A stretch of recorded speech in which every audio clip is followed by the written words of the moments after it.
Diclofenac एक बहुत ही आम दवा है जिसके बारे में बहुत से लोगों ने सुना होगा। इसका उपयोग अक्सर दर्द और सूजन में मदद के लिए किया जाता है। इसे एक मजबूत सहायक के रूप में सोचें जब आपके शरीर में दर्द हो रहा हो।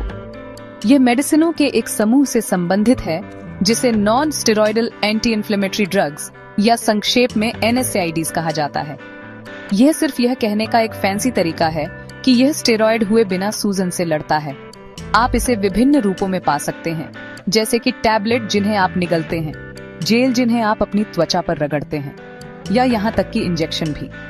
यह डॉक्टरों के लिए एक लोकप्रिय विकल्प है क्योंकि यह कई प्रकार के दर्द के लिए अच्छा काम करता है, एक साधारण सिरदर्द से लेकर जोड़ों की अधिक गंभीर समस्याओं तक। तो यह टैबलेट वास्तव में आपके दर्द को कैसे रोकता है? कल्पना कीजिए कि आपके घुटने में चोट लगी है। आपका शरीर प्रोस्टाग्लैंडिन नामक विशेष रसायन छोड़ता है। ये रसायन छोटे संदेशवाहक की तरह होते हैं जो आपके मस्तिष्क को बताते हैं कि आपको दर्द हो रहा है। वे उस क्षेत्र में सूजन और लालिमा भी पैदा करते हैं जिसे हम सूजन कहते हैं। डिक्लोफेनाक इन प्रोस्टाग्लैंडिन के उत्पादन को अवरुद्ध करके काम करता है। यह अनिवार्य रूप से संदेशवाहकों को बनने से रोकता है। जब ये रसायन कम होते हैं तो आपके मस्तिष्क को मजबूत दर्द संकेत नहीं मिलता है और सूजन कम होने लगती है। इस तरह यह राहत प्रदान करता है। इस क्रिया के पीछे की प्रक्रिया काफी चतुर है। डिक्लोफेनाक आपके शरीर में साइक्लोऑक्सीजनेज या COX एंजाइम नामक विशिष्ट एंजाइमों को लक्षित करता है। ये वे कारखाने हैं जो प्रोस्टाग्लैंडिन का निर्माण करते हैं। इन COX एंजाइमों के काम को रोककर दवा प्रभावी रूप से दर्द और सूजन के कारखाने को बंद कर देती है। ये इसे पैरासिटामोल जैसे साधारण दर्द निवारक से अलग बनाता है, जो दर्द की मस्तिष्क की धारणा पर अधिक काम करते हैं। डिक्लोफेनाक सीधे समस्या के स्रोत पर ऊतकों में जाता है। यही कारण है कि यह उन स्थितियों के लिए इतना प्रभावी है जिनमें बहुत अधिक सूजन और सूजन शामिल है। इसे समझने से आपको यह देखने में मदद मिलती है कि डिक्लोफेनाक सिर्फ एक दर्द निवारक से कहीं अधिक है। यह एक एंटी इन्फ्लेमेटरी दवा है। यह दोहरी क्रिया ही इसे कई प्रकार की स्वास्थ्य समस्याओं के लिए इतना उपयोगी बनाती है। जब आप डिक्लोफेनाक टैबलेट लेते हैं तो यह आपके रक्त प्रवाह में अवशोषित हो जाता है और आपके शरीर के उस हिस्से में चला जाता है जो सूजा हुआ है। वहाँ यह काम करना शुरू कर देता है, चीजों को शांत करता है और आपके शरीर को दर्द और सूजन के लगातार ध्यान भटकाए बिना ठीक होने देता है। यह आपको आरामदायक महसूस कराने और आपको अपने पैरों पर वापस लाने के लिए एक लक्षित दृष्टिकोण है। डॉक्टर डिक्लोफेनाक को कई तरह की स्थितियों के लिए लिखते हैं, खासकर उन स्थितियों के लिए जहां दर्द और सूजन मुख्य अपराधी होते हैं। सबसे आम उपयोगों में से एक गठिया के लिए है। इसमें रूमेटिड गठिया जैसी स्थितियां शामिल हैं, जहां शरीर की अपनी प्रतिरक्षा प्रणाली जोड़ों पर हमला करती है, और ऑस्टियोआर्थराइटिस जो टूट फूट से संबंधित है।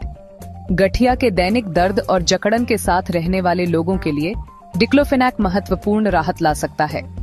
यह जोड़ों में सूजन को कम करने में मदद करता है, जिससे उनके लिए हिलना डुलना और अपनी दैनिक गतिविधियों को करना आसान हो जाता है।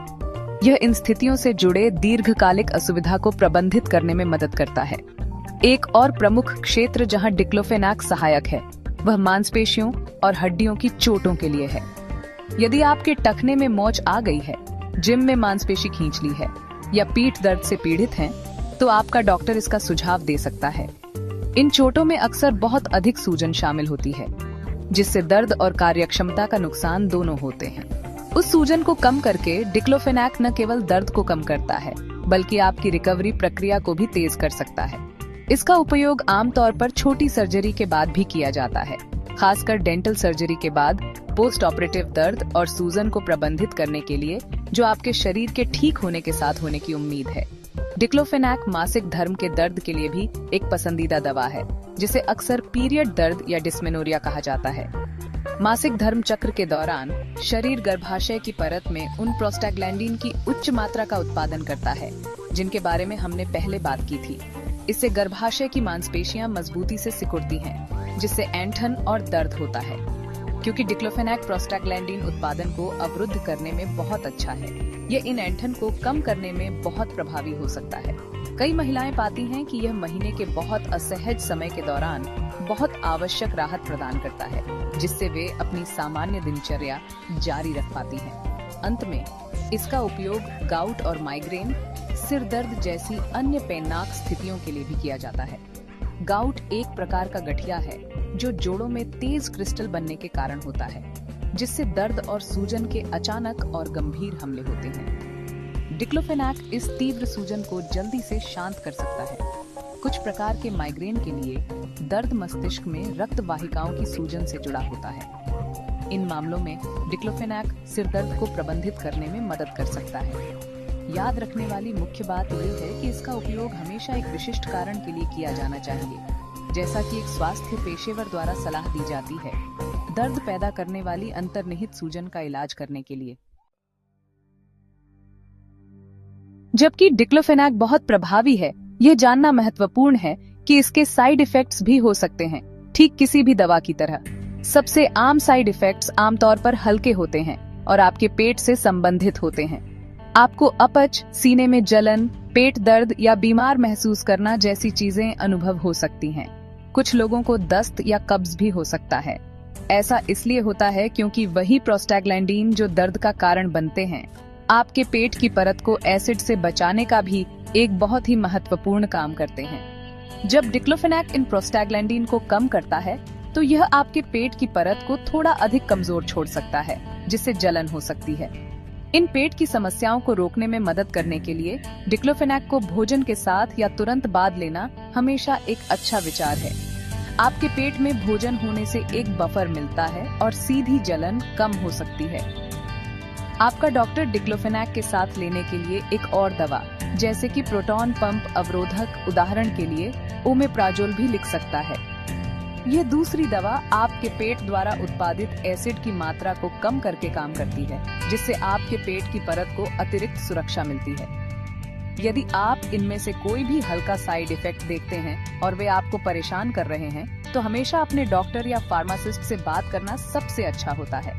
आम पेट की समस्याओं के अलावा कुछ और गंभीर साइड इफेक्ट्स भी हैं, जिनके बारे में जागरूक होना चाहिए। हालांकि ये बहुत दुर्लभ हैं। कुछ लोगों में डिक्लोफेनाक हृदय समस्याओं जैसे दिल का दौरा या स्ट्रोक के जोखिम को बढ़ा सकता है, खासकर यदि इसे लंबे समय तक उच्च खुराक पर उपयोग किया जाता है। यह आपकी किडनी को भी प्रभावित कर सकता है और बहुत दुर्लभ मामलों में लीवर की समस्याएं पैदा कर सकता है। यही कारण है कि आपके डॉक्टर के लिए यह जानना बहुत महत्वपूर्ण है कि आप इसे लेना शुरू करने से पहले आपका पूरा मेडिकल इतिहास क्या है, खासकर यदि आपको पहले से ही हृदय, किडनी या लीवर की स्थिति है।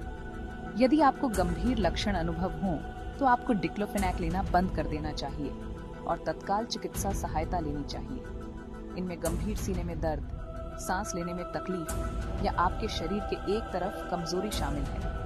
अन्य चेतावनी के संकेत काले तारकोल जैसे मल या कॉफी के दाने जैसे दिखने वाले खून की उल्टी हैं, क्योंकि ये आपके पेट में रक्तस्राव के संकेत हो सकते हैं। एक गंभीर त्वचा पर चकत्ते या सांस लेने में कठिनाई एक गंभीर एलर्जी प्रतिक्रिया का संकेत दे सकती है, जबकि ये घटनाएं आम नहीं हैं। चेतावनी के संकेतों को जानने से आपको दवा का उपयोग करते समय जल्दी से कार्य करने और सुरक्षित रहने में मदद मिलती है। डिक्लोफेनाक का सुरक्षित रूप से उपयोग करने के लिए सही खुराक निर्देशों का पालन करना सबसे महत्वपूर्ण नियम है। आपका डॉक्टर आपको बताएगा कि कितना लेना है और कितनी बार लेना है। आपको निर्धारित खुराक से अधिक कभी नहीं लेना चाहिए। लक्ष्य हमेशा अपने लक्षणों को नियंत्रित करने के लिए सबसे कम प्रभावी खुराक का सबसे कम संभव समय के लिए उपयोग करना है। इससे साइड इफेक्ट्स का अनुभव करने का आपका जोखिम कम होता है। यदि आपको लगता है कि निर्धारित खुराक आपके दर्द को नियंत्रित नहीं कर रही है, तो केवल एक अतिरिक्त टैबलेट न लें। इसके बजाय आपको अपने डॉक्टर से बात करनी चाहिए, क्योंकि उन्हें आपकी स्थिति का पुनर्मूल्यांकन करने या एक अलग उपचार पर विचार करने की आवश्यकता हो सकती है। कुछ ऐसे लोगों के समूह हैं जिन्हें डिक्लोफेनाक के साथ अतिरिक्त सावधानी बरतने की आवश्यकता है। यदि आप गर्भवती हैं, खासकर अंतिम 3 महीनों में, तो आपको इसे नहीं लेना चाहिए, क्योंकि यह बच्चे को प्रभावित कर सकता है। यदि आप स्तनपान करा रही हैं, तो भी आमतौर पर इसकी सिफारिश नहीं की जाती है। पेट के अल्सर, रक्तस्राव विकारों या क्रोहन रोग जैसी सूजन आंत्र रोग के इतिहास वाले लोगों को इससे बचना चाहिए। यदि आपको हाई ब्लड प्रेशर, हृदय विफलता, गुर्दे की बीमारी या यकृत की समस्याएं हैं, तो आपका डॉक्टर आपको इसे निर्धारित करने से पहले लाभों को जोखिमों के खिलाफ बहुत सावधानी से तौलेगा। हमेशा अपने स्वास्थ्य इतिहास के बारे में ईमानदार और पूरी जानकारी दें। अन्य मेडिसिनों के साथ संभावित इंटरेक्शन के बारे में भी जागरूक होना महत्वपूर्ण है जो आप ले रहे होंगे। डिक्लोफेनाक वार्फरिन जैसे रक्त पतला करने वाले पदार्थों के साथ इंटरेक्ट कर सकता है, जिससे रक्तस्राव का खतरा बढ़ जाता है। यह अन्य NSAID जैसे इबुप्रोफेन, SSRI जैसे कुछ एंटीडिप्रेसेंट और हाई ब्लड प्रेशर के लिए मेडिसिनों के साथ भी इंटरेक्ट कर सकता है। यही कारण है कि आपको हमेशा अपने डॉक्टर और फार्मासिस्ट को उन सभी मेडिसिनों के बारे में बताना चाहिए जो आप ले रहे हैं, जिसमें कोई भी ओवर द काउंटर उपचार या हर्बल सप्लीमेंट शामिल है। यह उन्हें किसी भी असुरक्षित संयोजन की जांच करने और यह सुनिश्चित करने में मदद करता है कि आपकी उपचार योजना आपके लिए सुरक्षित और प्रभावी है। निष्कर्ष में डिक्लोफेनाक दर्द और सूजन से लड़ने के लिए एक शक्तिशाली और उपयोगी दवा है, लेकिन इसका सम्मान और सावधानी के साथ उपयोग किया जाना चाहिए। यह एक उपकरण है जिसका चिकित्सा मार्गदर्शन में सही ढंग से उपयोग करने पर अत्यधिक राहत मिल सकती है। हालांकि यह एक साधारण दर्द निवारक नहीं है जिसे हल्के में लिया जाए।